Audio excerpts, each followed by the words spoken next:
सभी भाई बहनों को मेरी तरफ से शालोम। परमेश्वर की शांति आपके जीवनों में बनी रहे। हालेलुया। आज हम बात करेंगे चंगियाई क्या है और हम कैसे परमेश्वर से अपनी चंगियाई को ले सकते हैं। हालेलुया। ये हमारा एक अधिकार है चंगा होना। हम देखते हैं यूहन्ना 1 अध्याय उसकी 12 आयत में वचन कहता है, परंतु जितनों ने उसे ग्रहण किया उसने उन्हें परमेश्वर की संतान होने का अधिकार दे दिया। हालेलुया। तो हम क्यों चंगा होए, हम क्यों चंगाई को पाएं?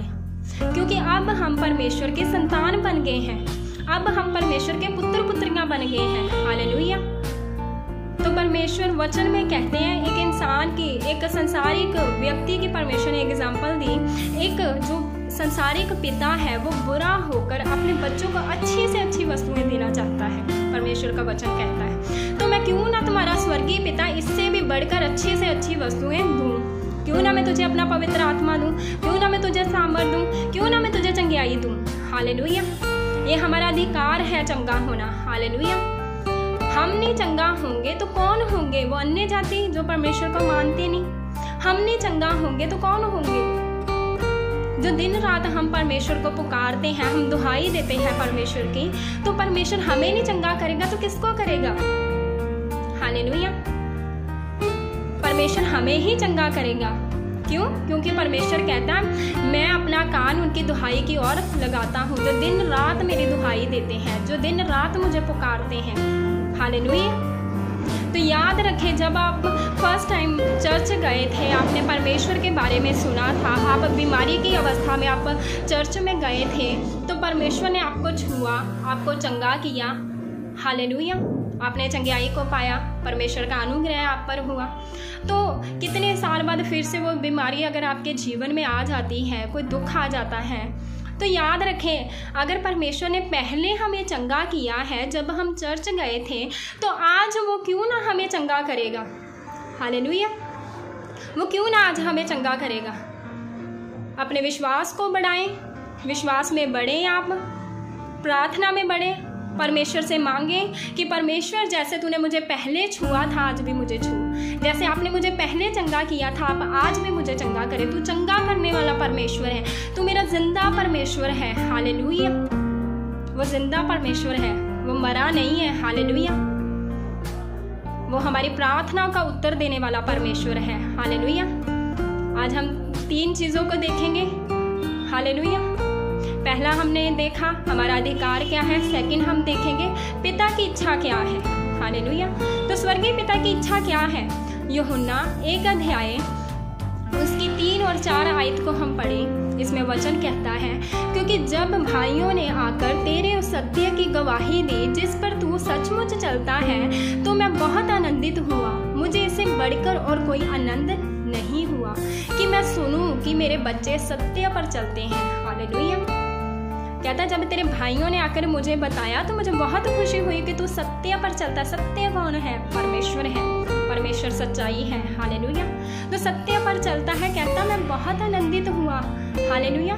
मुझे बढ़कर, कहता इससे बढ़कर मुझे और कोई खुशी नहीं है, कोई आनंद नहीं है कि मैं सुनूं कि मेरे जो बच्चे हैं सत्य पर चलते हैं। हालेलुया। तो परमेश्वर की इच्छा है कि आप अपने जीवन को परमेश्वर में बिताएं। हालेलुया। परमेश्वर की ये इच्छा नहीं है हम कैसे भी जीवन बताएं, हम दुखों में जीवन बताएं। हालेलुया। ये परमेश्वर की इच्छा नहीं है।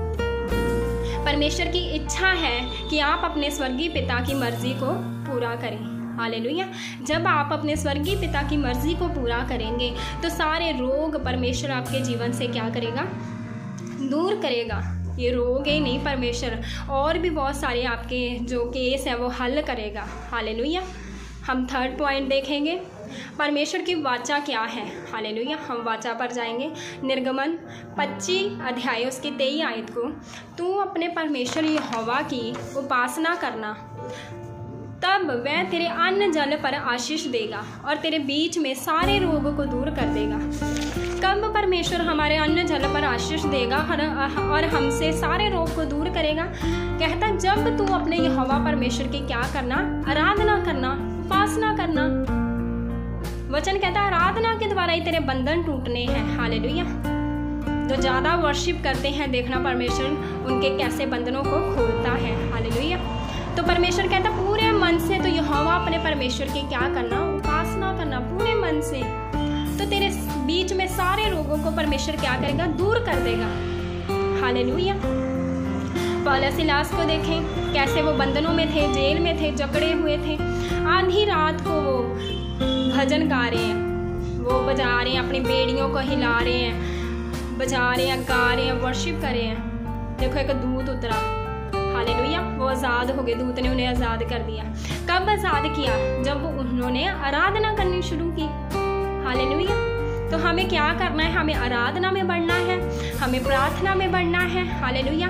परमेश्वर के वादों को याद दिलाना है, वचन बोल बोल के प्रार्थना करनी है। जब आप खाली प्रार्थना करते हैं ना, तो वो सुनी नहीं जाती, गड़बड़ी हो जाती है उसमें। जब आप वचन को लेकर प्रार्थना करते हैं, वचन के बीच में से होकर आप प्रार्थना करते हैं, परमेश्वर के वादों को याद दिलाते हैं कि परमेश्वर तूने कहा है कि मैं तुझे चंगा करूँगा, कि तुम मेरे कोड़े खाने से चंगे हो चुके हो, कि मैं तेरे बीच में सारे रोगों को क्या करूँगा, दूर कर दूँगा। परमेश्वर तेरे वादे हैं ये, इन वादों को मेरे जीवन में पूरा कर। हालेलुया। सच में परमेश्वर आपको क्या करेगा? चंगा करेगा। हालेलुया। सारे रोगों को आपके जीवन से ख़त्म कर देगा, सारे कलेशों को, जो भी दुख है आपके जीवन में सब खत्म कर देगा। एक बीमारी नहीं जाएगी और बहुत कुछ आपके जीवन में अच्छा होना शुरू हो जाएगा और बहुत सारे मसले हल हो जाएंगे। हालेलुया। अकेला बीमारी नहीं आपको छोड़कर जाएगी। हालेलुया। तो मेरा विश्वास है ये वचन आपके जीवन में 100 गुना फल को लेके आएगा। मैं परमेश्वर का धन्यवाद करती हूँ इस वचन के लिए जो मुझे शेयर करने का मौका मिला। परमेश्वर आपको बहुत